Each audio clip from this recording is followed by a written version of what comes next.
What's up, guys? Here we are today, and today we're going to be doing something kind of a little bit different because we're going to do a guide. So, this is probably going to be the start of a series that I'm going to call the Noob to Noob series because I'm not a professional, and you might not be either for watching this video. So, we're going to talk about PvP in Guild Wars 2, and we're just going to go over a couple of things. I'm also going to give you a couple of tips from a noob that might help you be a better noob. So, with that being said, guys, hit him with the hump.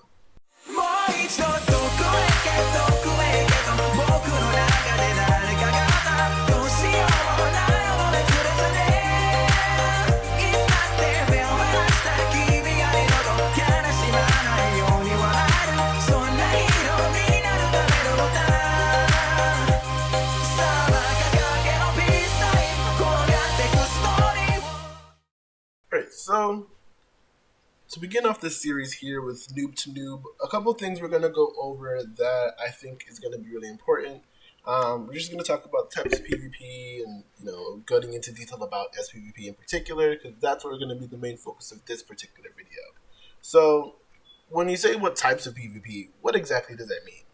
So, in Guild Wars 2, they approach PvP differently than most MMOs. What they do is that they have PvP instance off into different sections. There is the world versus world section, which is basically server versus server PvP on a massive scale. And then they have the structured PvP, which is a more centralized and streamlined version of PvP, where it's just like arena matches, where the goal of each match is really to capture points and gain points over the team. So those are the things that you would generally see in Guild Wars 2, and in each one of those, they are instance off, so they're not something that you can just do right away. They sadly do not have dueling, which would be fantastic, but you get over it. So, in terms of SPVP or structured PvP, which is the full name of it, how does that work? What is structured about it? What does that mean? Structured PvP basically just means that it is PvP that is set to kind of give you like a flat base across the board. Structured PvP is actually kind of cool, and the concept is interesting because it's something that you can kind of jump right into right away. You can create a character at level 1 and then just do structured PvP, which we refer to as SPVP from here forward. It's a interesting concept because it allows players to be able to kind of go away from the notion in most games where you have to worry about gear to be competitive. You have to worry about appropriate builds and things like that. With SPVP, it auto boosts you to level 80. It gives you like a flat base of where your stats are as an level 80 character, more or less. And then you also have access to all of your skills, the elite specializations, all of that. You can pretty much jump right in, creating a build, and start queuing for matches, and it's interesting. I like the way that they handled it because then one, not only is it a good place for you to be able to test out characters that you create, because maybe you want to try out a warrior or something like that, and you want to see, hey, is this something that I'm actually going to like at level 80? In SPVP, you can just create a character, make it a warrior, jump right into SPVP, and then actually test it out and see if it's something that's going to work for you. So I think that's pretty interesting, and I think that is one of the things that makes Guild Wars 2 stand out and makes SPVP actually fun, because it is not like a gear fest where you have to have gear. Like, it's required. You got to have it, or you're not gonna be competitive. A lot of it is just picking the right build that works for you and knowing how to play your character. Um, Now, so let's get into pretty much how exactly you access SPVP. So if at the top of your screen, if you look at in the top left hand, you're gonna see your cross swords. So if you've never clicked on them before, if you're a noob and you never paid attention because you just focus on leveling up, click on it, see what it does. It's gonna open up the PvP menu for you.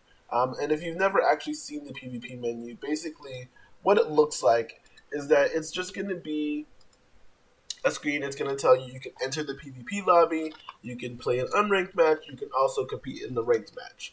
Right away, you won't be able to do that because there's a level or rank system, and I'll get into that in a little bit. Um, but basically, you can actually queue for a match outside of the PvP lobby. But keep in mind, if you do that outside and this is your first time, you don't have the chance to be able to get in and actually play with those builds because in the real world, you can't edit your PvP build. You have to actually be in the lobby to do that. So that's something you want to take into account if you do want to just try to queue from outside of the PvP lobby. One of the things that I also would like to point out as well is that you might notice that you see a bar that looks like an experience bar, and that's the rankings that I was mentioning. On the very first page, the PvP homepage, it gives you kind of just a general basis of what you do. It's defaulted to show you your games by profession. It shows you your preferences in terms of your matches, so conquest or stronghold, and then it gives you your stats and things like that. But the ranking is what I want you to be able to pay attention to. Like I mentioned, you have a ranked match. Now, ranked is going to be locked until you hit rank 20 in PvP. So basically, it's like leveling in the real game or this base game. What you'll do, you start off with rank 1 and you work your way up. Every 10 ranks, you are dubbed an entirely new animal. Um, if I'm not mistaken, well, I'm only in 28, so I'm not really that high up. But the first one is deer, then Doilek, and then continues onward. I think like level 80 is like dragon. So it's interesting because then you can gauge. It kind of makes you feel fierce, you know. You're like, I'm a dragon, like I'm fucking shit up. You know, that's pretty much how I feel about it. But I'm a Doilek, so that clearly means I just eat grass and do nothing. So I'm working on it. But you also see in that same tab on the left side, there's actually a bunch of other little things that you can actually click on, which are kind of interesting as well. Once you unlock ranked matches, you have access to the league tab, which then you'll be able to look. You can see your league, where your skill rating is. You can see the leaderboard. There's also a reward system that's in there, which SPVP has some interesting rewards, which is one of the tabs that we're going to get into as well. But during your ranked matches, there's a separate reward box that you get pips for as you win, and they add up. And as you continue, you hit different tiers, which gives you a box. It gives you some gold. It gives you some dies. It's cool. And and then aside from that, there are tournaments. Tournaments is a type of game mode in SPVP, but they all unlock at particular times. So there's one for pretty much every human god in the game, and they're different levels. I haven't gotten too much into the tournaments because I never seem to be on whenever they queue, so I always miss them. So it's a kind of like an unknown territory for me. Basically, but though, like I said, you would enroll, you would need a team for it because they do it by team. Probably it functions as a normal tournament. And then there's also a reward system that's in there that'll let you know, like for first place, second place, third, fourth, all that stuff. That's kind of how they're gonna do it. And then you get things for it. But each one has their own different reward tiers. They all have different types of rewards that you can get. They give you different types of loot, all kind of knickknacks and paddywhacks, all that jazz. So it's pretty interesting especially if you're able to do it, and they open depending on which level of it. They can be an hour, some of them may be a week, some maybe 2 days, some I think one like it's monthly, and I think that's Cormier if I'm not mistaken. Theirs does not open very often. I've never even been able to do a Cormier, and I think that's the one that gets you the best rewards.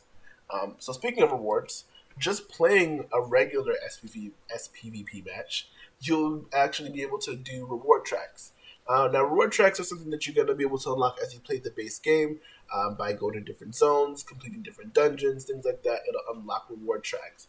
And as you gain match points for every match that you do, whether you win or lose, and of course you win, the more shit that the more things that you do, pretty much that's going to give you an opportunity to be able to get more match points. So like if you're top player kills, top heals, top defense, top smacks, top Cheeto eater, whatever you are. Um, you'll be able to actually go in there and it'll automatically fill up.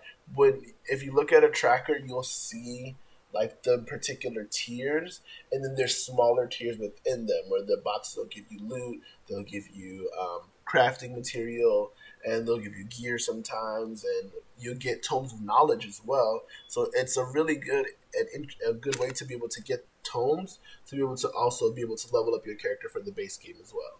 So that's one thing that I've even used it for, and it's helpful if you play enough SPVP for you to be able to get enough of those items.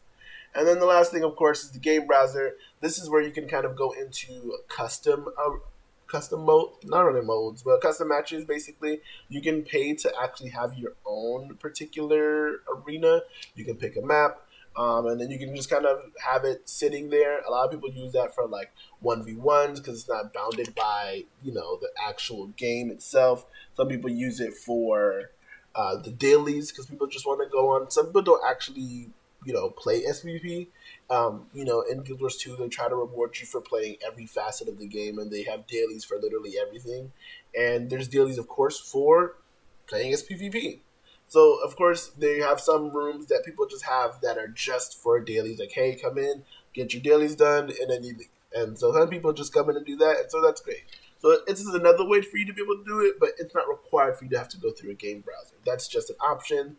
It's for you to be able to go in and do what you want to do. Now, the next thing we're going to talk about is the builds. If you're in the PvP lobby, the very next button that's right next to your cross swords is going to be a helmet. When you click on that, it's going to take you to your PvP build. Now, it's only 3 tabs. The two are the top, on the left side. The first 2 are going to be the most important ones. The third one, as a noob, I don't really know if that's really important because I've only really seen it's only really used in one map so far as I know. So it's really not that big of a deal, but it's more like an aesthetic thing, I guess. It probably has other things. I've never seen anyone else do anything different, so I don't know if anyone even cares. But for the most part, the very first one is your equipment. Now, like I said, it is a flat base kind of system where equipment is kind of centralized across the board. Now, of course, whatever you bring into the PvP mode, like if you start off with a level 1 staff, or even if you're level 80 with ascended gear, you're going to go into SPVP and it's going to still just kind of flatten out whatever your stats are to match like everybody else.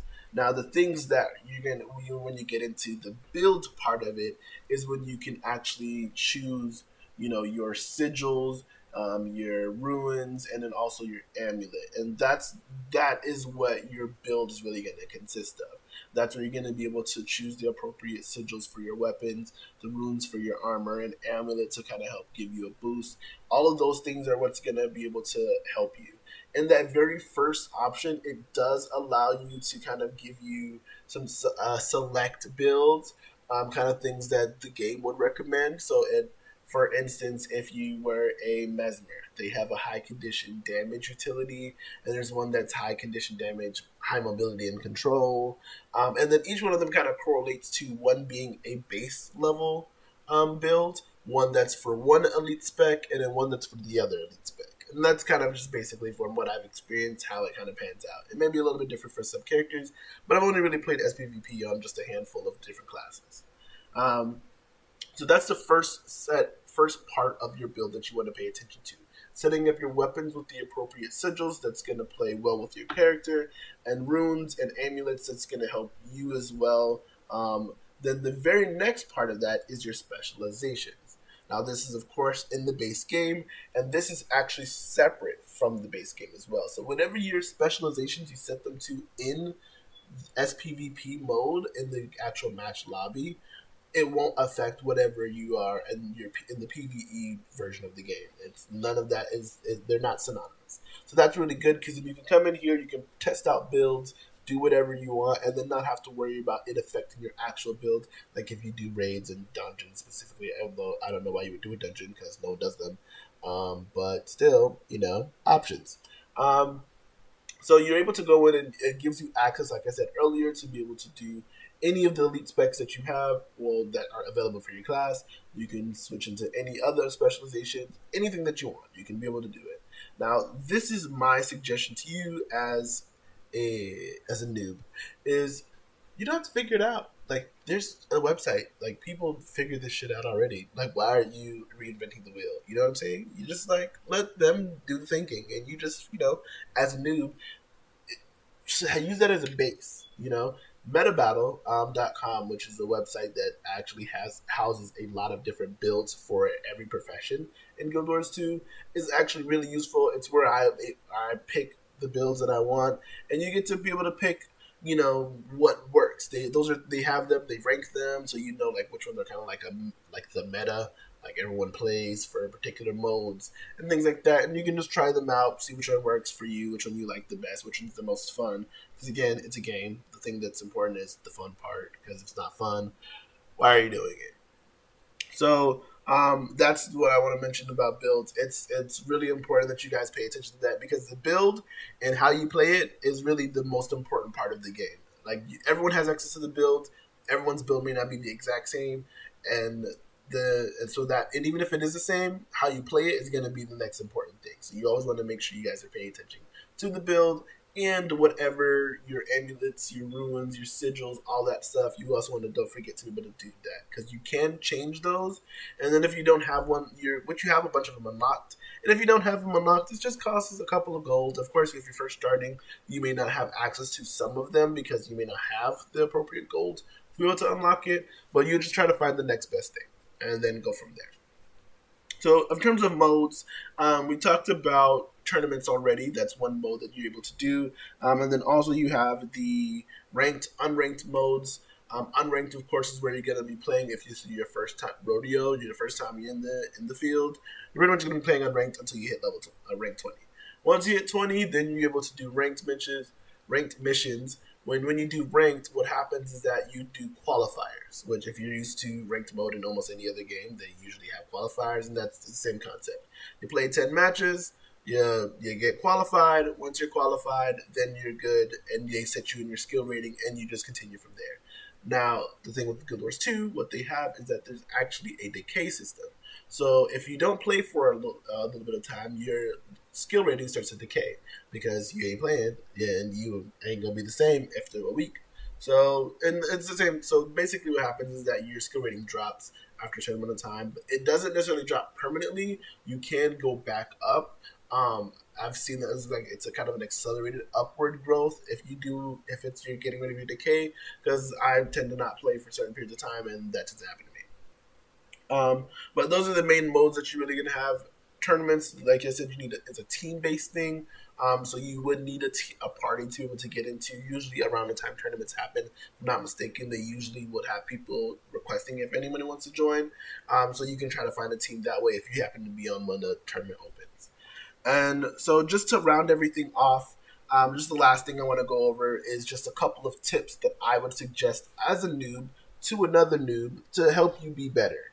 The first thing being, of course, learn your class mechanics. That is probably the most important thing. Like I was mentioning earlier, the gear is not important because everybody's gear is about the same. Looks may be different, but it's about the same. The only thing that's going to be really different is your runes and sigils, but everyone has access to all of that as well. So those are all flattened out to give you like a base amount. Nothing's going to give you be super OP or something going to be underranked. And you want to be able to look at how your class plays, because the most important thing after your build and how setting up how your character is supposed to react to certain things, how you play your character is going to be the next thing. And knowing the mechanics of your class is really going to go a long way, because then you'll be able to know how to thoroughly utilize whatever your build is. So having a build like, let's say for me, a Mesmer, using Phantasmal Axes, and if I set it up to a particular trait for the Mirage class, there's one that is called the Mirrored Axes, which will reduce the recharge of axe skills and then also generates an additional Phantom Axe whenever using it. But that's a trait that I set, and if I don't really pay attention to that and take advantage of those axes that I can generate, and of course getting that extra one, then I'm not utilizing that particular trait to the best of its ability. Or if I'm not using an axe at all, then why do I even have it? You know, and that's the thing that I want you guys to be able to pay attention to, because that's going to go a long way. If you are paying attention to how your mechanics work and the things that you're able to do with your class, that's going to go a long way. So if you're a Mesmer, making sure you understand your shatters, and especially with the new balance patch that came out this month, you also want to pay attention to how phantasms work and readjusting your strategy if you're used to in just a regular mode, just having your phantasm do all your DPS, because they don't do that anymore. So you have to think about how that's going to play into PvP as well. So the next thing, of course, is you're going to want to research the builds. Now, like I said, Meta Battle is a really good tool to be able to use, but it's not an end-all, be-all kind of thing. Yes, there's a meta. Yes, there's a thing that's probably going to be like the thing that widely renowned as the best way to be able to play a game, but it's not really required. You can use it as a base and start from there and then choose something else. For me, I play a power mirage, which in most cases people are going to tell you to use a sword because power, sword, it works well. I don't like the way the sword plays, so I ain't doing that shit. I prefer an axe. I like the axe. I like to be able to teleport. I like that it helps generate clones. It helps with me shattering because I'm able to pop off a bunch of damage really quickly. The phantasmal axes really help, of course, as well whenever I'm using the Mirage Cloak to be able to give me another boost of DPS as well. So I prefer the axe. I don't feel like I'm behind because of it. I mean, I could be. I haven't 1v1 anyone to kind of go tit for tat just to see if it really is better. But I just prefer that. And the axe is just really more of a Condi build type of weapon. It's just more fun, so fuck it, that's what I use. And so that's kind of one of the things you just want to take into account. It's supposed to be fun, you're supposed to have fun playing it, so if you go in and you like what you like, and you know, whatever build they have doesn't really fit your play style, see if there's a way to tweak it to fit you, and that's going to make it more easier for you to utilize the build, because if it fits, you're able to work with it better, and you don't feel awkward playing it, you're going to be fine. And then the last thing, of course, is map awareness. Now, there's a bunch of different maps that you can play when you're playing any of the matches. You need to know where the maps are.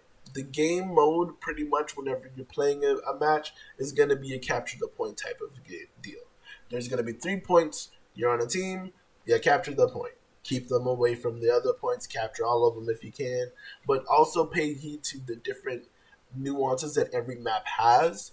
Like there's a map, like the Colosseum has the relics. Those are important. You want to be able to grab those so you can have the boost of defense or attack.